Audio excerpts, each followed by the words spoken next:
Bonjour, aujourd'hui on va travailler une chanson de Brassens plutôt confidentielle, L'Assassinat. C'est une chanson qui date de 1962 et pour laquelle j'ai pas trouvé d'autre version que la version studio.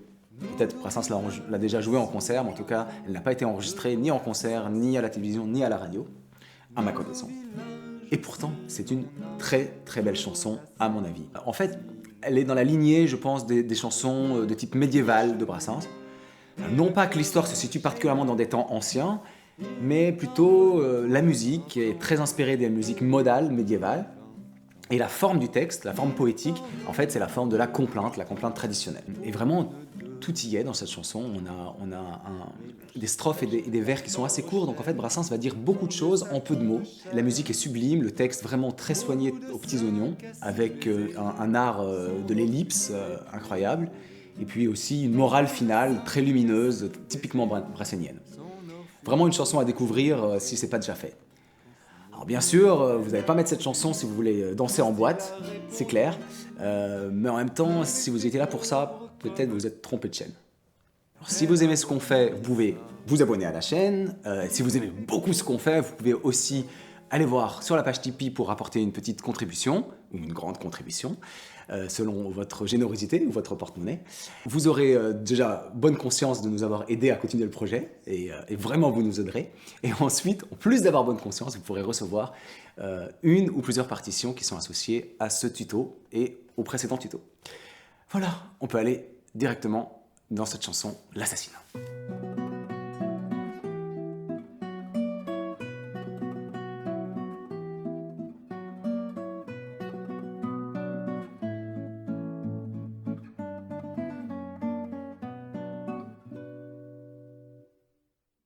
On retrouve ici une rythmique qu'on avait déjà abordée notamment dans le tuto de Mourir pour des idées.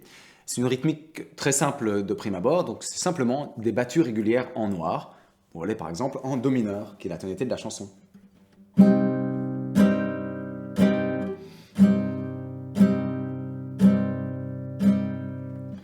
Brassens les joue vraiment très simplement dans cette chanson, très régulièrement, relativement liés. Vous pouvez les faire soit avec le pouce, soit avec le poignet, en descendant avec les doigts. Quand vous allez faire la version que je vous propose avec l'arrangement de seconde guitare, je vous conseille de le faire plutôt avec les doigts qu'avec le pouce parce que ça permet d'être plus précis pour sélectionner les cordes qu'on veut ou qu'on ne veut pas faire sonner. Bien sûr, le rendu de tout cela est un petit peu transformé par la présence tout au long de la chanson d'une seconde guitare qui joue sur le même rythme mais en faisant des accords un petit peu arpégés. Donc évidemment, on n'a pas l'impression d'une rythmique aussi carrée que ça. Mais concrètement, ce que crée Brassens, c'est cela, une rythmique sobre et stable. Et c'est l'essentiel ici à comprendre et à pratiquer.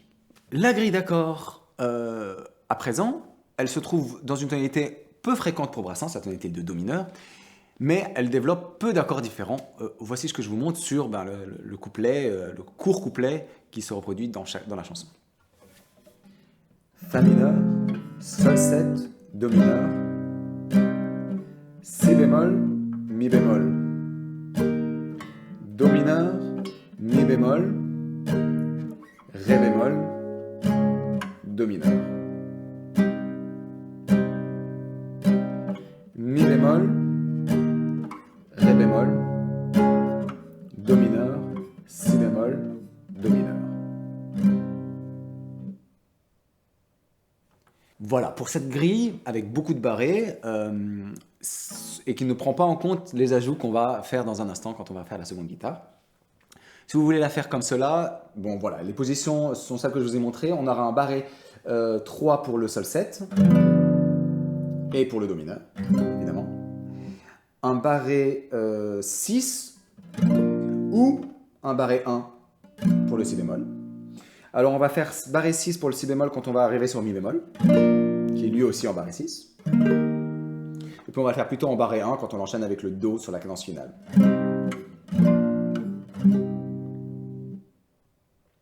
Et c'est tout pour cette grille. Assez courte, mais voilà, qui a cette petite difficulté des barrés et finalement de tourner en rond de manière un petit peu peut-être pas si évidente à mémoriser. Si vous avez l'intention de réaliser l'arrangement que je vous ai proposé dans la version de la chanson sur la chaîne, ne prenez pas trop compte des positions d'accords que je viens de vous dire, parce qu'en fait, on va beaucoup les transformer avec l'arrivée de la seconde guitare. Avant de regarder cette seconde guitare dans le détail, quelques mots quand même sur le rôle qu'elle a dans cette chanson. Elle n'a pas vraiment un rôle à proprement parler de mélodie, comme elle peut en avoir dans d'autres chansons où elle va dessiner des contre-chants mélodiques, etc. Ici, elle va en fait réaliser tout au long de la chanson un accompagnement secondaire qui imite le rythme de l'accompagnement de Brassens. Pratiquement toujours, elle va jouer en noir, de temps en temps, elle va rajouter des petits arpèges en croche, mais sinon, la plupart du temps, elle va s'en tenir à la rythmique en noir pointé en fait ici parce qu'on a en mesure ternaire. Et donc, ce qui va se passer, c'est qu'elle va réaliser ses accords dans des positions hautes, dans le haut du manche, et cela va dessiner en quelque sorte une mélodie. En fait, c'est ce qu'on appelle le voicing pour les jazzmen. Donc en fait, ce voicing, ça va être une mélodie secondaire qui va se dessiner et qui est très audible en fait dans la version studio. Donc c'est la raison pour laquelle j'ai tenté de l'arranger tout en gardant des graves dans les accords, parce que la mélodie les accords de seconde guitare sont joués sur les cordes aiguës, mais il faut quand même qu'on ne perde pas la tessiture grave des accords tels que joués par Brassens, et encore plus important, qu'on ne perde pas les basses qui sont jouées et par Brassens et par la contrebasse. Et donc il va falloir avoir un compromis entre d'une part la mélodie dans les aigus des accords et les basses des accords de Brassens et de la contrebasse. Je vous joue d'abord le voicing, c'est-à-dire les notes aiguës des accords tels que joués dans la version de base, parce qu'après des variantes, dans la version de base par la seconde guitare.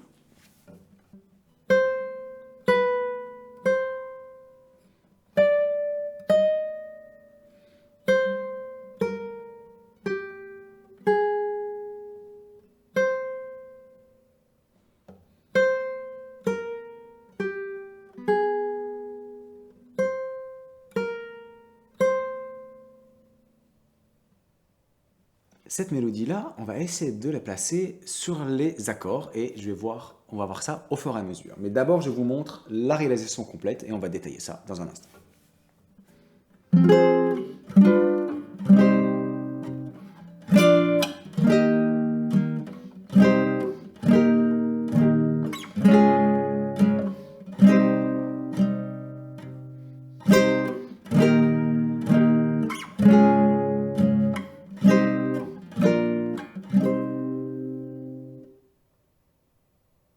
On commence par un enchaînement Fa mineur, Sol 7, Do mineur, comme ceci.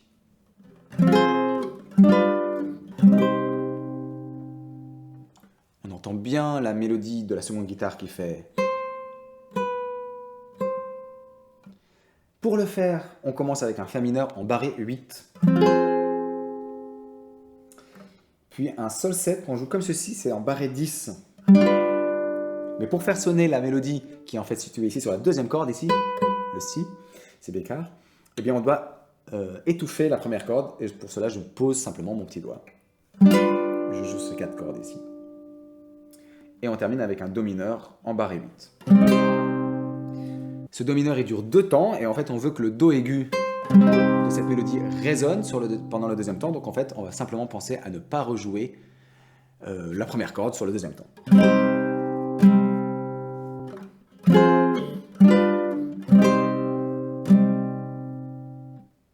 On continue et on arrive sur l'enchaînement Si bémol, Mi bémol, pour laquelle la seconde guitare joue vraiment dans les aigus, elle nous fait les notes suivantes. Et voici ce que je vous propose comme réalisation.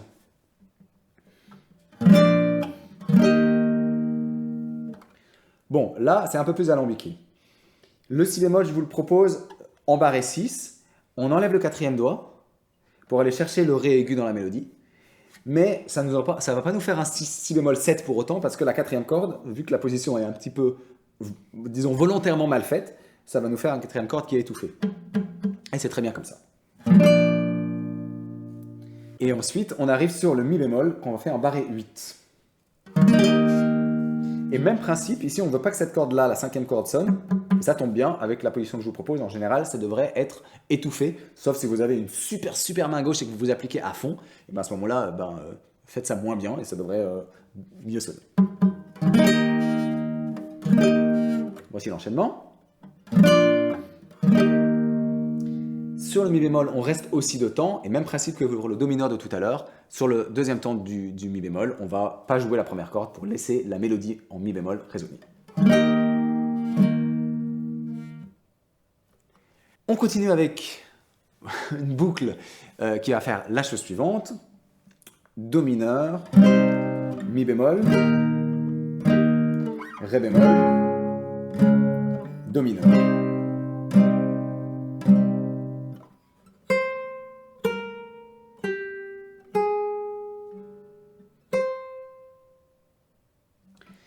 Ça, c'était la mélodie de seconde guitare. On le fait avec d'abord un Do mineur en barré 8, comme tout à l'heure, Mi bémol en barré 6, tout à fait normalement, un deuxième temps de Mi bémol, mais pour lequel on veut faire sonner la mélodie sur la deuxième corde, donc même principe que tout à l'heure, on étouffe avec le petit doigt, et puis on se déplace de 2 cases en barré 4, pour le Ré bémol, sur lequel on reste un deuxième temps, le deuxième temps on ne joue pas la première corde, et on retourne sur Do mineur en barre 8. Pour 3 temps, et le deuxième et troisième temps, on ne joue pas non plus la première corde, on laisse bien résonner la mélodie. Cette boucle que je viens de vous montrer, elle se répète à l'identique, donc on a une deuxième fois, donc Do mineur, Mi bémol, deuxième corde, 2 temps de Ré bémol, et là on atterrit sur Do mineur, et au lieu de faire 3 temps de Do mineur comme tout à l'heure, on va faire la cadence finale. Et elle est assez simple, on a Do mineur en barré 8, Si bémol en barré 6, et Do mineur en barré 8. J'espère que je ne me suis pas trop embrouillé dans les noms des barrés, etc., mais je crois qu'on a fait le tour. Je voudrais vous apporter juste quelques petites variantes, parce qu'en fait, cet accompagnement, c'est l'accompagnement de base, c'est celui que la seconde guitare réalise dans les premiers couplets de la chanson, mais plus la chanson avance et plus l'accompagnement s'enrichit de petites variantes, de sophistication qui ont un effet un peu narratif en fait, qui permet à la chanson d'évoluer. C'est intéressant de les rajouter au fur et à mesure et puis ensuite de revenir sur le dernier couplet à une version de base. Donc ça donne une progression dans votre accompagnement également. Une variante que vous pouvez faire notamment, c'est sur le premier enchaînement que je vous ai montré tout à l'heure, Fa mineur, Sol 7, Do mineur. Vous pouvez faire non plus la mélodie, mais vous pouvez faire Do, Ré, Do. Et pour faire Do, Ré, Do, on fait comme ceci. C'est la même chose que tout à l'heure, simplement on n'a pas l'étouffé de la première corde sur la corde de Sol 7, on fait bien résonner le Ré sur la première corde. Et une autre variante, un peu plus avancée encore, voilà pour une mélodie variée en seconde guitare, qu'on peut faire comme ceci. Ici, on adapte un petit peu la position du Do mineur, toujours en barré 8, pour pouvoir avoir le petit doigt qui va aller chercher le Mi bémol aigu. C'est très joli comme ça. Je ne vous montre pas ici toutes les variantes, il y en a d'autres qui sont mentionnées dans la partition, et notamment des variantes qui sont des petites croches en arpège que rajoute la seconde guitare à des endroits assez spécifiques dans l'accompagnement. Vous pourrez retrouver ça sur la partition. Il y a quand même quelque chose que je voudrais vous dire qui est un petit peu du détail, mais pour moi c'est un détail important. Et en fait, c'est quelque chose de suffisamment rare pour être mentionné. Sur un couplet en particulier, la contrebasse change un peu son rythme. C'est au moment où le texte fait « Et le matin qu'on l'appendit, elle fut en paradis ». Un moment particulièrement dramatique d'ailleurs de la chanson. Et bien, ce drame, il va être marqué par la contrebasse avec un changement de rythme. Au lieu d'avoir les noirs pointés habituels, elle va intégrer des rythmes de noirs croches, un peu plus tragiques, si on peut dire, à cet endroit-là. Elle fait quelque chose comme ça.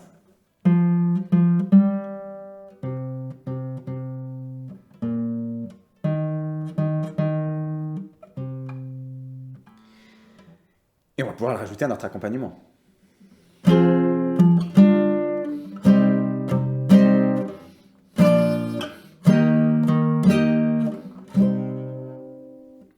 Ça se passe tout à la main droite, il n'y a rien à la main gauche évidemment pour ça. Simplement, on essaye de bien marquer la croche supplémentaire avec soit le pouce si vous jouez avec le pouce, soit avec les doigts, en l'occurrence l'index ici pour les basses en plus. Et puis bien sûr, dans ces chansons particulièrement lentes, où il y a aussi un rythme très stable, très droit, je vous encourage à travailler le décalage voix-guitare. Ici, bon, presque tout le couplet, il y a des jeux de décalage entre les voix, la voix, le placement des syllabes et les temps de l'accompagnement. Un exemple assez évident, c'est ce qu'on a à la fin du couplet avec De beaux assassinats, par exemple. Nous au village aussi, l'on a de beaux assassinats, Alors, surtout, ne chantez pas assassinat. Sinon, c'est juste ennuyant. Voilà. Donc, décaler légèrement, ça nous donne, ça donne un rythme un peu plus jazz, en fait, même au milieu de cet univers un peu médiéval. Quelque chose un petit peu plus de swing, plus jazz, quoi.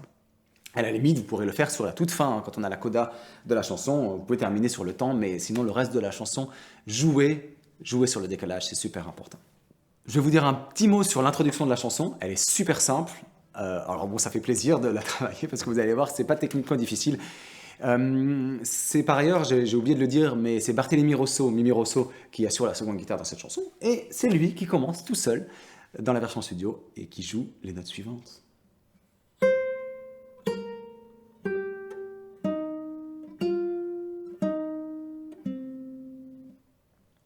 Tout simplement. Mais quand même, si vous voulez le faire bien, je vous encourage, donc là on est en 5e position, je vous encourage à faire des notes bien liées, à soigner le son, à soigner peut-être un léger vibrato, sans que ce soit trop nerveux, hein, faut pas y aller comme ça, mais quelque chose de souple.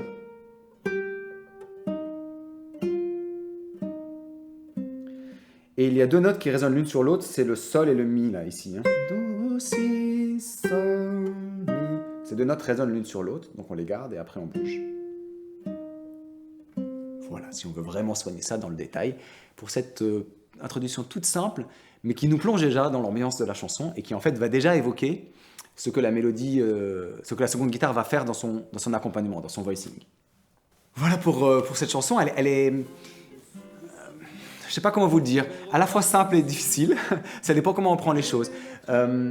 La grille elle-même n'est pas très compliquée, encore que dans une tonalité inhabituelle, mais vraiment si on commence à rajouter la seconde guitare, ça demande vraiment un soin de détail, une application pour faire bien ressortir la mélodie, et si en plus de ça on a le jeu de variantes et la progression narrative, on a vraiment toute une gradation de difficulté qui est, voilà, me semble-t-il super intéressante, et qui en plus me semble gratifiante parce que franchement le résultat est assez beau. Enfin, bon, voilà, c'est pas pour me jeter des fleurs sur mon propre arrangement, mais je trouve que globalement ça sonne franchement bien quand on travaille comme ça assez finement. Et ça rend service au texte, enfin, c'est un peu le but, c'est que ça illustre le texte avec beaucoup de beauté, quoi. Ce que déjà la chanson d'origine avait, parce que la mise en musique est sublime, mais voilà. On essaie de faire une compilation de ce que font les accompagnateurs de Brassens ici. Et des fois ça marche moins bien. Ici, j'espère que ça va bien marcher chez vous. J'espère que ça vous a plu. N'oubliez pas de vous abonner, n'oubliez pas la page Tipeee, ça fait vraiment toujours plaisir si vous nous apportez un soutien là-dessus. Et on se retrouve bientôt pour une prochaine chanson, plus connue ou moins connue, on verra, de Brassens. Salut. Que le crime fleurit. Une mélodie par de beaux assassinats. Nous au village aussi l'on a de beaux assassinats.